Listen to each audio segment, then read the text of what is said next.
America goes to the polls next week for the crucial midterm elections. In today's show, we'll break down just why the midterms are so important in the United States.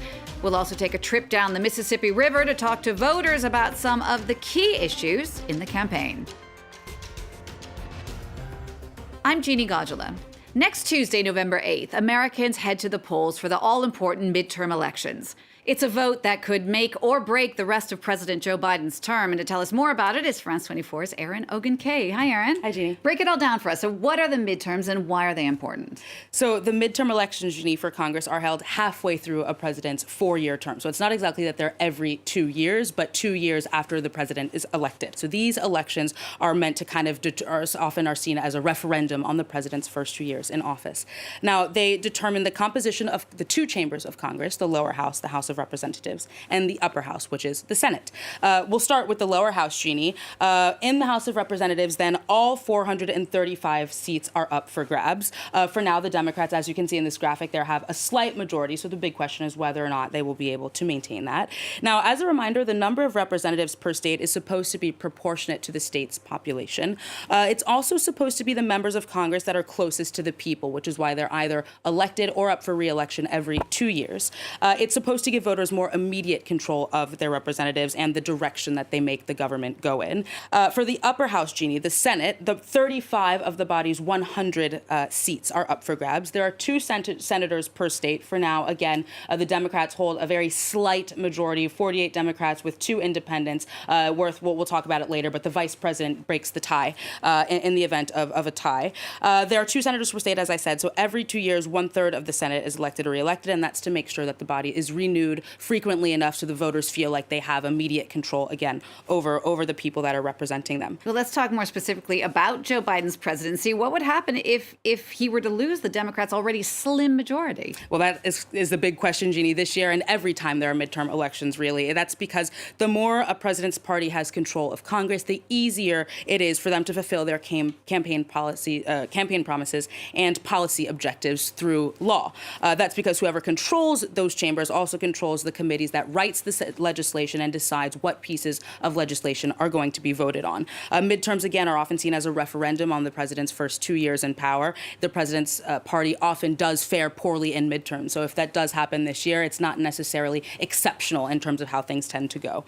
So again, as we've seen, Democrats hold slim majorities in both chambers. In the House of Representatives, it's the party that has at least 218 of the 435 seats that has the majority. And in the Senate, the party with 51, again, of the total of 100 seats, is the one that has the majority. It's worth mentioning here, Jeannie, that in the Senate, if there is a 50-50 tie, it's the vice president, who's also the president of the Senate, that casts the deciding vote. Now, in that case, of course, the vice president now is Kamala Harris. She's a Democrat, and so she will have the deciding vote if there's still a tie. Now, Jeannie, it's worth mentioning that one of our viewers asked us on social media if the midterm elections can lead to the fall of Joe Biden's government. It's not like some of the parliamentary systems that we see here in Europe. That's not, so the answer to that is no, not exactly, but it can prevent him, again, from fulfilling his agenda and fulfilling his campaign promises. Local officials, of course, have also vowed to pursue very hard right policies, especially on abortion.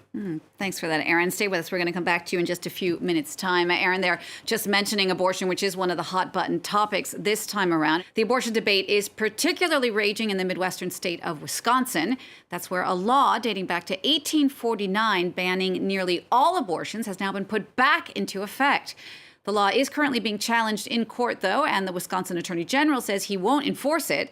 But for now, all abortion clinics in Wisconsin have shut down, forcing women there to travel to neighboring states. Fanny Allard and Ketha Van Gorgestani report. Sam White is 23. She got pregnant back in May and was supposed to get an abortion the day the Supreme Court of the United States overturned Roe v. Wade. My friend was going to drive me. She showed up at my place. We had all of my stuff ready to go.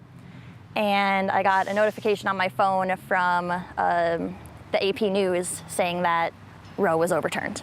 Right after that, I got a call from Planned Parenthood, and they told me that they were unable to see me. Effectively, abortion in Wisconsin was immediately illegal. I was upset about the impact that it had on the country, but also the impact that it had on me as an individual.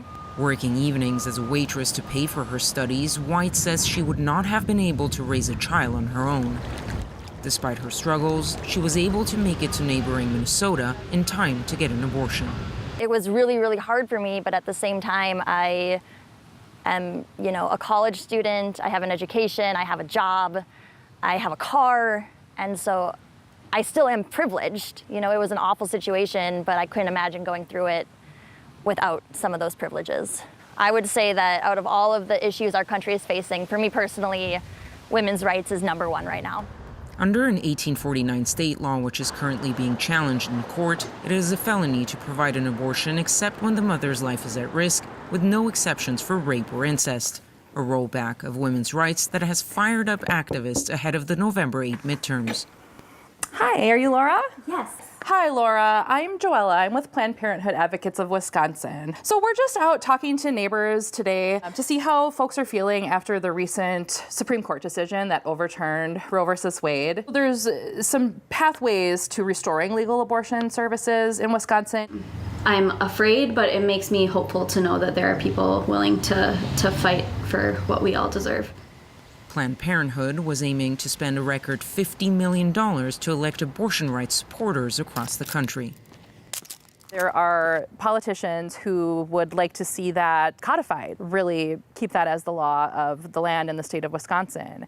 And so it's important from our standpoint that we elect reproductive champions who will fight to restore that access and do what they can at the legislative and judicial levels to restore access to that essential health care.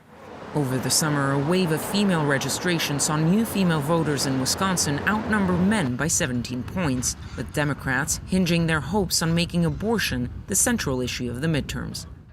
Aaron, let me bring you back in here. Abortion, obviously a big issue for many voters. What other issues are pushing people to the polls this time around? So abortion, Jeannie, as you said, and like we saw in that report, it's a big issue mostly for the left, Jeannie. That's why Joe Biden had vowed to codify abortion rights if Democrats maintain control of Congress. But one of the big criticisms about that, Jeannie, was that for a lot of American voters, that's really not the most pressing issue. The most pressing issue this year, I think, arguably, is the skyrocketing cost of living and inflation, which hit a 40-year high this summer. 77% of registered voters say that the economy is very important for their vote, and Republicans think that those concerns about the economy will work to their advantage, especially as Democrats, again, have been largely focused on abortion rights. And finally, Jeannie, this year, gun policy and crime is also a major part of the campaigning. That same Pew Research poll that I mentioned earlier found that 62% of American voters consider gun policy to be very important to their vote, and 60% consider violent crime to be very important to how they're going to vote. Republicans then are focusing on painting Democrats, as we've heard before, as soft on crime. The Republicans also tend to link immigration to crime and say that Democrats are soft on immigration. What's interesting about this, Jeannie, I think, is that Democrats are also concerned about crime, but not in the same way.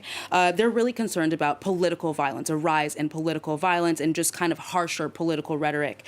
The January 6th Capitol riots were a turning point for many Democrats, even independents, and then more recently the attack on Paul Pelosi, of course, the husband of the Democratic House Speaker Nancy Pelosi, on October 28th. They're really concerned that the more violent Republicans are in their rhetoric, the more concrete violence that will cause.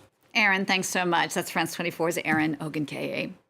Well, Aaron was saying there that rhetoric in the U.S. is not just increasingly divisive. It has emboldened people to go so far as to use violence in order to attain their political goals. One of the most shocking examples of that came in 2017, 1 year after Donald Trump was elected president, in Charlottesville, Virginia. That was the scene of violent and deadly protests led by white supremacists angry over the city's decision to take down a statue of Confederate General Robert E. Lee. A counter-protest the next day ended with the death of a young woman killed when a neo-Nazi rammed his car into the crowd. 5 years later, our journalists went back to Charlottesville to see how the town has evolved since that tragic day. Charlottesville is a small liberal college town about 100 kilometers west of Richmond, which was once the capital of the Confederacy, in a state where segregation was still a reality 60 years ago.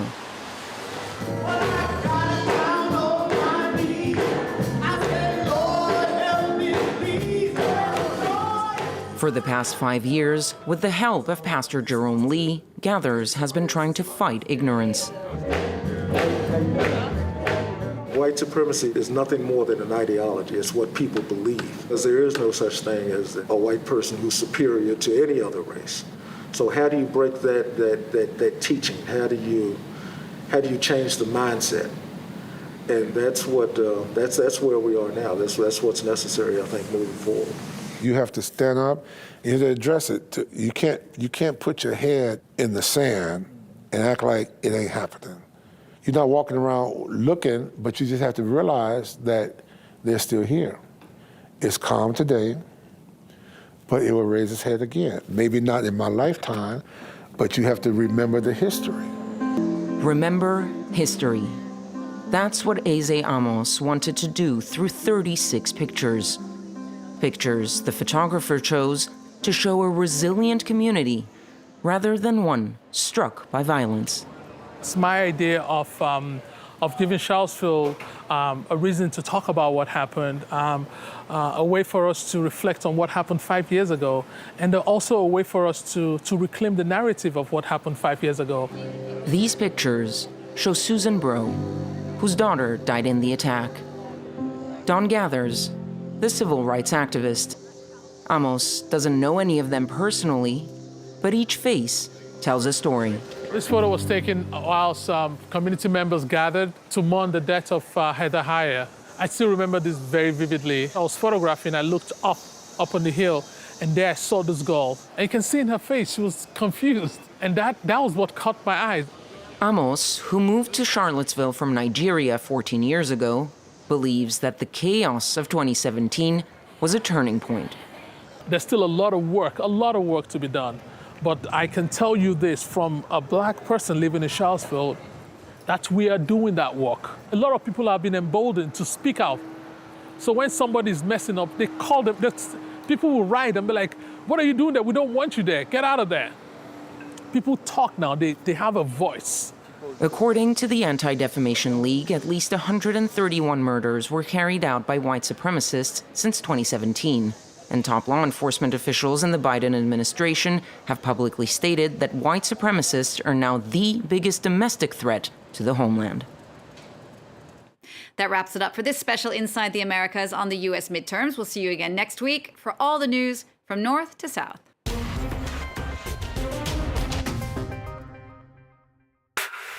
Special events.